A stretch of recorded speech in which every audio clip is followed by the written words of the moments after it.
Welcome to Robin's house. Today I'm working on the Cheers and Sips stamp set for the Cheers and Sips card workshop. And I just wanted to show you how I colored some of these images. So we can start with the first card. So this was my interpretation of this card here, this image here. And so let's just go over how I might have done it. So I took like three oranges. So a pumpkin pie, which is very orangey, Cajun craze, which is a little bit on the brownie side, and then class calypso coral, just to add a smidget of pink in there to unorange it up a little bit. So basically the main color that I wanted, I would kind of color in my drink. And caveat, I have no formal training in my watercolor penciling. I just kind of color around until I am happy with what I have. And this one kind of in the DSP version, it's got a little bit of darkness floating around in the middle there. So I'm going to add a little bit of that Cajun craze here into the middle section. And then I'm going to add some of the calypso coral in here just to pink it up. You know what? I don't get to add any calypso coral anymore, so it's going to be a nice orange drink. So there we go. So what I use is a water brush. That's what I used in my, I need to lighten this up a little bit. So I'm also going to find a little bit of yellow just to lighten up this top corner here, just for no reason. Okay, so the darker that you color, so this area is going to end up probably a little bit on the lighter side.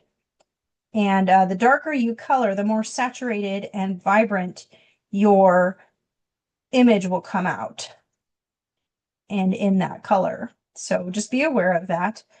And I have a tendency to like my stuff bold and bright, so I color quite dark. And then I just have to adjust my expectations and such later. But I'm pretty happy with this. And when I'm done with it, I just get that color off there by scrubbing on my hand, and my drink is good to go, as I'm happy with it. And my brush is good to go. So that is watercolor pencils with a water brush. Now, let's say for pretend you have watercolor pencils, but you don't have a water brush. So we're going to try this color because I like it. My card kit that I did this year had a berry burst in there. Berry burst is not a color that comes in the two packs of watercolor pencils, but I love it. So I'm going to color this with my berry burst.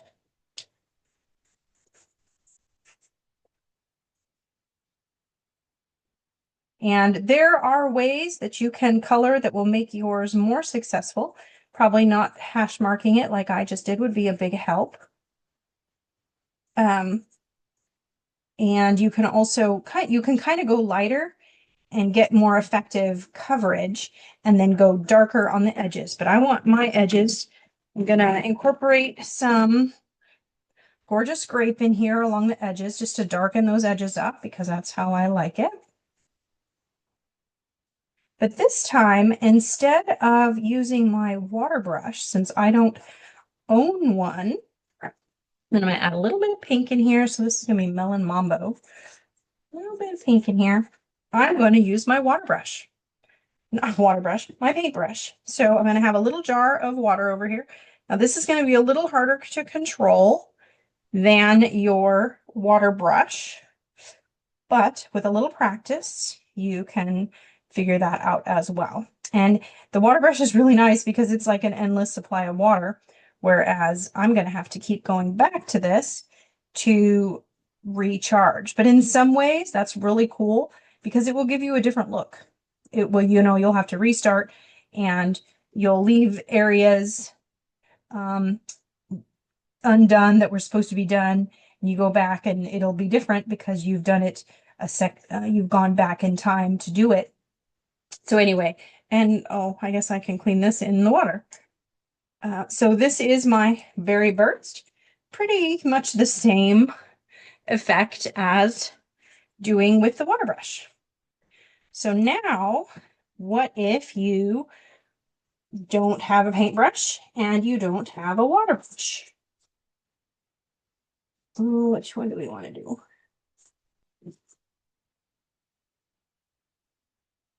I don't know.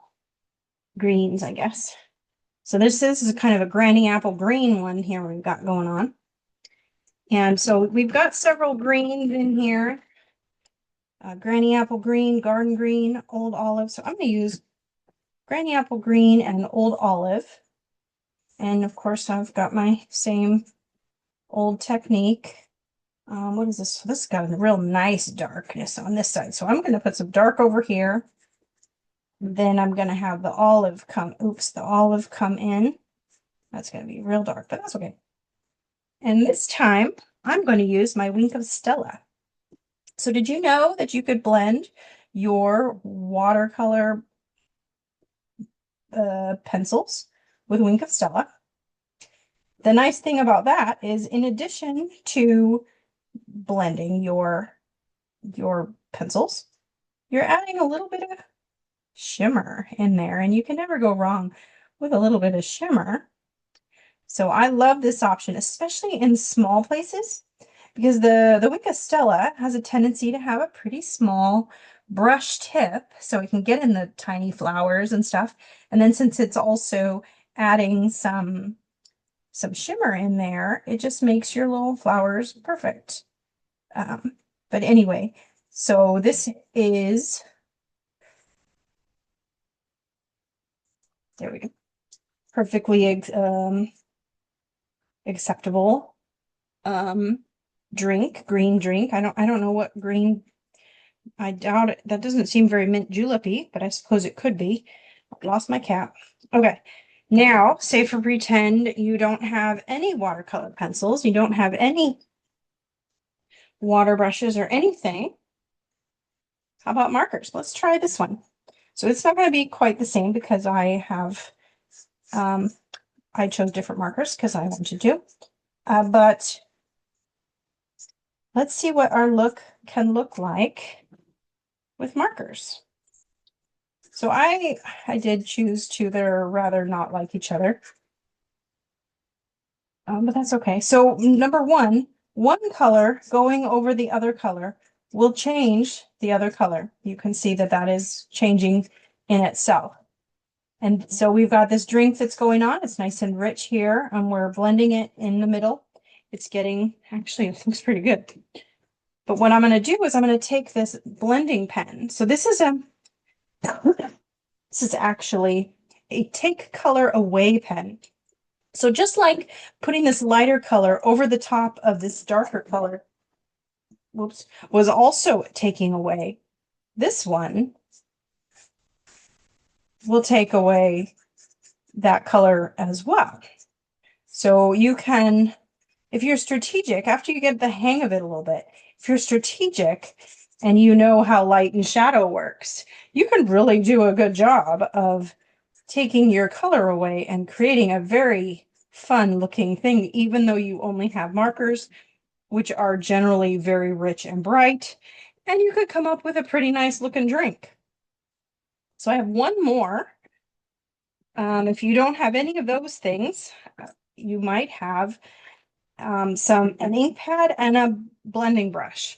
You could also have an ink pad and a sponge, or I suppose you could have an ink pad and a finger. That would probably work as well. But you can definitely get another look by just using your ink pad. And of course, I'm using Distress Oxide, so that's got a different look than other ink pads, but it's similar, same idea. And you just run your brush on there until you get the look that you want. So here we've got, oh gosh, I went over 5 different ways to create drinks for your cards. So how fun is that? So you can't go wrong. There's tons of ways to do it. Thank you so much for watching. Happy crafting.